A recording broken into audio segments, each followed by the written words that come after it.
1.5 साल के अंतराल के बाद करतारपुर साहिब कॉरिडोर अब फिर से खुल गया है।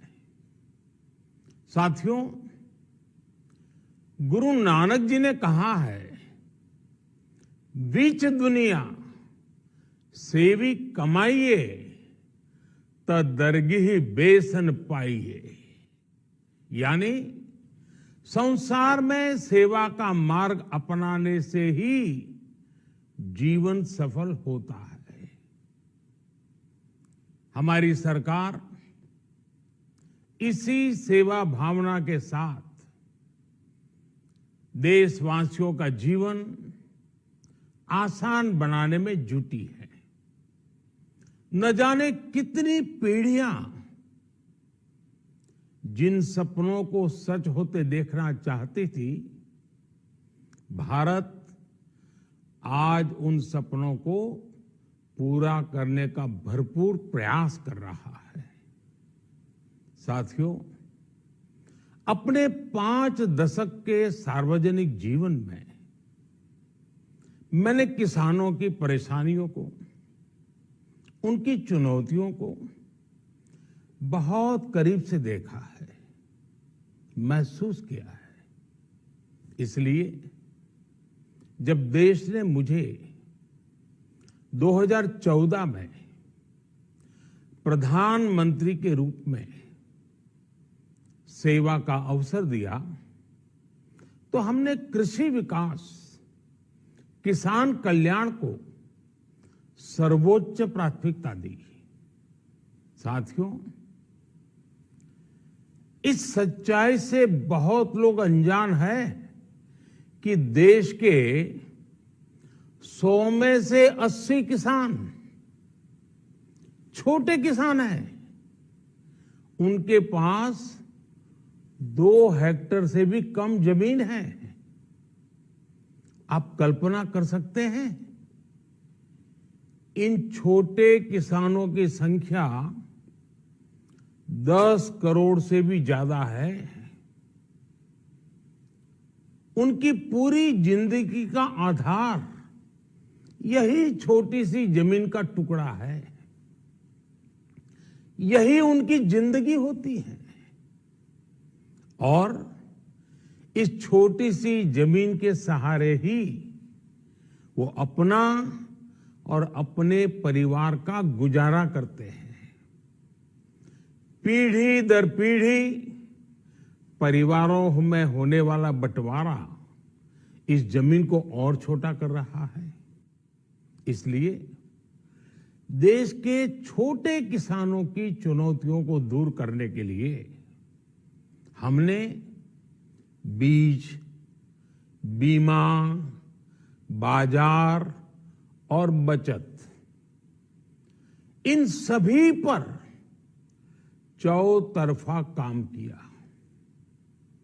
सरकार ने अच्छी क्वालिटी के बीज के साथ ही किसानों को neem coated urea, soil health card, micro irrigation जैसी सुविधाओं से भी जोड़ा।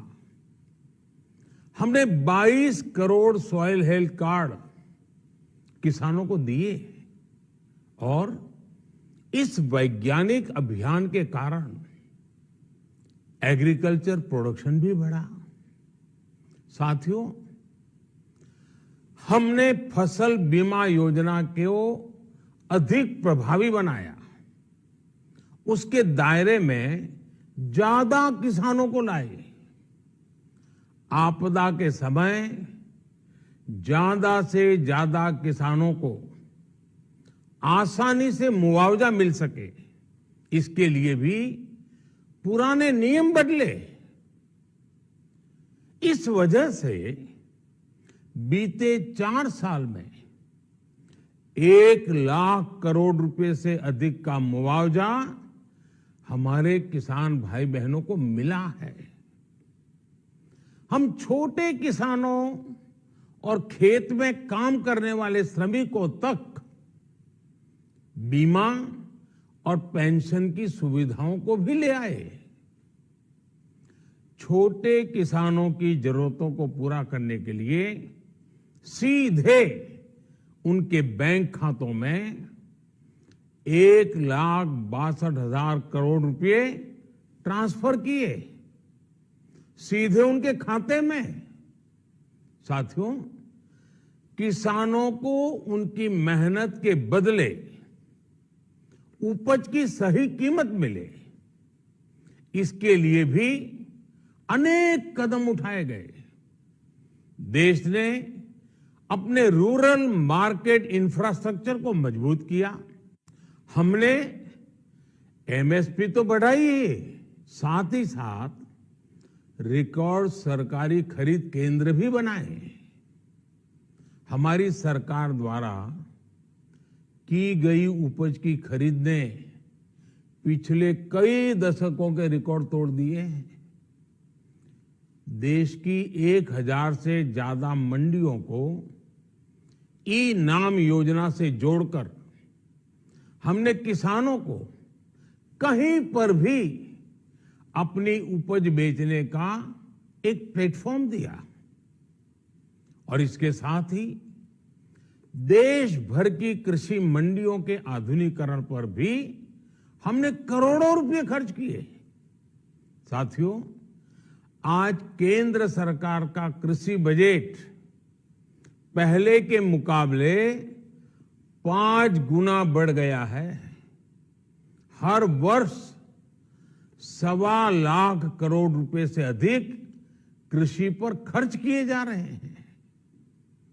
1 लाख करोड़ रुपए के एग्रीकल्चर इंफ्रास्ट्रक्चर फंड के माध्यम से गांव और खेत के नजदीक भंडारण, इसकी व्यवस्था, कृषि उपकरण जैसी अनेक सुविधाओं का विस्तार, ये सारी बातें तेजी से हो रही है।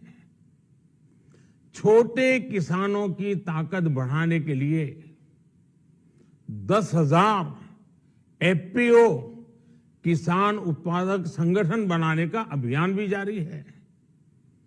इस पर भी करीब 7,000 करोड़ रुपए खर्च किए जा रहे हैं।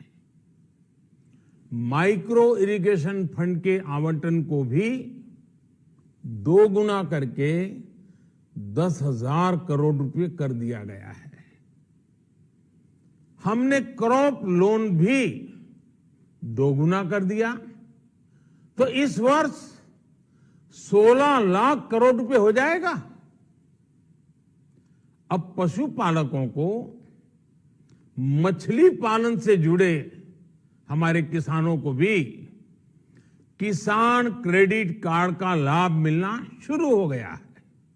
यानी हमारी सरकार किसानों के हित में हर संभव कदम उठा रही है, लगातार एक के बाद एक नए कदम उठाती जा रही है।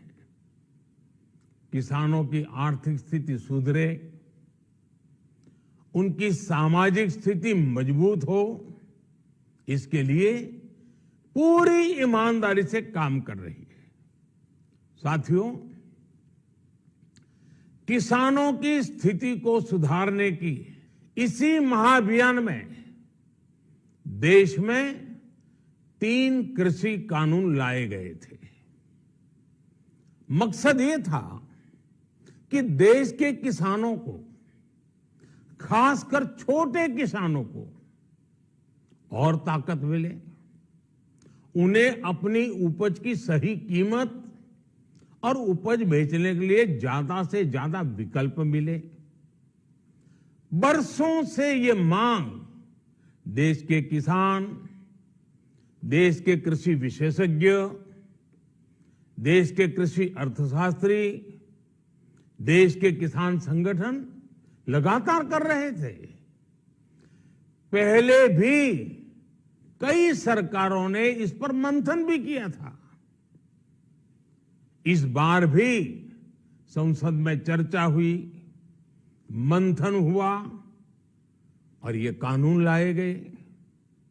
देश के कोने कोने में कोटि कोटि किसानों ने, अनेक किसान संगठनों ने इसका स्वागत किया, समर्थन किया। मैं आज उन सभी का बहुत बहुत आभारी हूं, धन्यवाद करना चाहता हूं। साथियों, हमारी सरकार किसानों के कल्याण के लिए, खासकर छोटे किसानों के कल्याण के लिए, देश के कृषि जगत के हित में, देश के हित में, गांव गरीब के उज्जवल भविष्य के लिए पूरी सत्यनिष्ठा से, किसानों के प्रति पूर्ण समर्पण भाव से, नेक नियत से ये कानून लेकर आई थी। लेकिन इतनी पवित्र बात, पूर्ण रूप से शुद्ध किसानों के हित की बात, हम अपने प्रयासों के बावजूद कुछ किसानों को समझा नहीं पाए। भले ही किसानों का एक वर्ग ही विरोध कर रहा था, लेकिन फिर भी ये हमारे लिए महत्वपूर्ण था। कृषि अर्थशास्त्रियों ने, वैज्ञानिकों ने, प्रगतिशील किसानों ने भी उन्हें कृषि कानूनों के महत्व को समझाने का भरपूर प्रयास भी किया। हम पूरी विनम्रता से, खुले मन से उन्हें समझाते रहे। अनेक माध्यमों से व्यक्तिगत और सामूहिक बातचीत भी लगातार होती रही। हमने किसानों की बातों को, उनके तर्क को समझने में भी कोई कोर कसर बाकी नहीं छोड़ी। कानून के जिन प्रावधानों पर उन्हें ऐतराज था, सरकार उन्हें बदलने के लिए भी तैयार हो गई।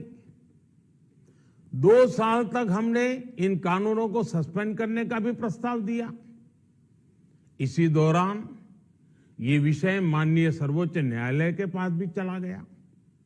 ये सारी बातें देश के सामने है, इसलिए मैं इनके अधिक विस्तार में नहीं जाऊंगा। साथियों, मैं आज देशवासियों से क्षमा मांगते हुए सच्चे मन से और पवित्र हृदय से कहना चाहता हूं कि शायद हमारी तपस्या में ही कोई कमी रही होगी, जिसके कारण दिए के प्रकाश जैसा सत्य कुछ किसान भाइयों को हम समझा नहीं पाए। आज गुरु नानक देव जी का पवित्र प्रकाश पर्व है। ये समय किसी को भी दोष देने का नहीं है। आज मैं आपको, पूरे देश को ये बताने आया हूं कि हमने 3 कृषि कानूनों को वापस लेने का, रिपील करने का निर्णय लिया है। इस महीने के अंत में शुरू होने जा रहे संसद सत्र में, इसी महीने में, हम 3 कृषि कानूनों को रिपील करने की संवैधानिक प्रक्रिया को पूरा कर देंगे। साथियों, मैं आज अपने सभी आंदोलनरत किसान साथियों से आग्रह कर रहा हूं, आज गुरु पर्व का पवित्र दिन है। अब आप अपने अपने घर लौटे, अपने खेत में लौटे, अपने परिवार के बीच लौटे। आइए एक नई शुरुआत करते हैं, नए सिरे से आगे बढ़ते हैं। साथियों, आज ही सरकार ने कृषि क्षेत्र से जुड़ा एक और अहम फैसला लिया है। जीरो बजट खेती यानी प्राकृतिक खेती को बढ़ावा देने के लिए, देश की बदलती आवश्यकताओं को ध्यान में रखकर क्रॉप पैटर्न को वैज्ञानिक तरीके से बदलने के लिए एमएसपी को और अधिक प्रभावी और पारदर्शी बनाने के लिए ऐसे सभी विषयों पर भविष्य को ध्यान में रखते हुए निर्णय लेने के लिए एक कमेटी का गठन किया जाएगा। इस कमेटी में केंद्र सरकार, राज्य सरकारों के प्रतिनिधि होंगे, किसान होंगे, कृषि वैज्ञानिक होंगे, कृषि अर्थशास्त्री होंगे। साथियों, हमारी सरकार किसानों के हित में काम करती रही है और आगे भी करती रहेगी। मैं गुरु गोविंद सिंह जी की भावना में अपनी बात समाप्त करूंगा। देहि शिवावर मोहे इहे, शुभ कर्मन ते कबहू न टरो। हे देवी, मुझे ये वर दीजिए कि मैं शुभ कर्म करने से कभी पीछे ना हटूं। जो किया किसानों के लिए किया, जो कर रहा हूं देश के लिए कर रहा हूं। आप सभी के आशीर्वाद से मैंने मेहनत में पहले भी कोई कमी नहीं की थी। आज मैं आपको विश्वास दिलाता हूं कि अब और ज्यादा मेहनत करूंगा ताकि आपके सपने साकार हो सके, देश के सपने साकार हो सके। आपका बहुत बहुत धन्यवाद। नमस्कार।